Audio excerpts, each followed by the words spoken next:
Question 1. Multiple choice questions. I. Which one of the following industries uses bauxite as a raw material? A. Aluminium smelting. B. Cement. C. Paper. D. Steel. Answer. A. Aluminium smelting. Explanation. Bauxite is the primary raw material used in the aluminium smelting industry. E. Which one of the following industries manufactures telephones, computer, etc.?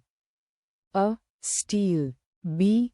Electronic. C. Aluminium smelting. D. Information technology. Answer. B. Electronic.